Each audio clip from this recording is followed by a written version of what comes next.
Plongé dans les profondeurs bleues des mers et océans, mais sans masque ni bouteille ou palme, c'est l'aventure que propose en cet été 2016 le musée océanographique de Monaco.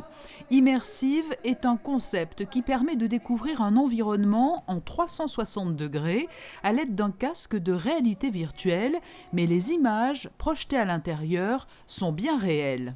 Nous allons inviter le grand public à mettre sur sa tête, comme un masque de plongée. En fait, c'est un casque Samsung Gear VR, qui est aussi appelé Oculus, que les visiteurs pourront donc installer sur leur tête. Une fois que le système est installé, nous pouvons lancer la réalité virtuelle et le visiteur peut se déplacer comme s'il était dans une palanquée en accompagnant son Altesse Sérénissime le prince Albert II en exploration sur les récifs de Tubbataha.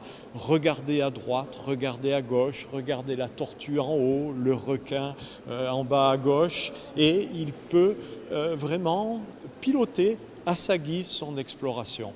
Pour cette première, le musée océanographique nous emmène donc dans les eaux merveilleuses des Philippines. Plusieurs séances sont proposées chaque jour aux visiteurs du musée. C'était bien parce que on voyait des gens qui relâchaient des animaux et qui soignaient les animaux. Et des fois, on essayait de toucher les poissons et les requins, et sauf que on voyait notre main, mais on la voyait pas. Exceptionnel, franchement, on est complètement immergé, submergé d'ailleurs, parce qu'on est essentiellement sous l'eau. C'est une baffe, hein, franchement une baffe technique. La dernière fois que j'ai été bluffé comme ça, c'était au cinéma avec Avatar. Là, honnêtement, on est un cran dessus. C'était bien parce que dès qu'on tournait la tête, il y avait toujours quelque chose. Et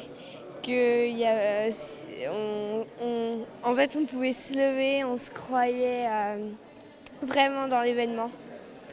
Et on voulait toucher les poissons et les animaux qu'il y avait dans la mer. Le musée océanographique ne va pas s'arrêter en si bon chemin. Une autre animation sera bientôt disponible. Elle permettra cette fois de découvrir sur une tablette des éléments virtuels, mais dans le décor historique et bien réel du musée, à l'image de cette immense baleine qui semble voler dans la grande salle de conférence.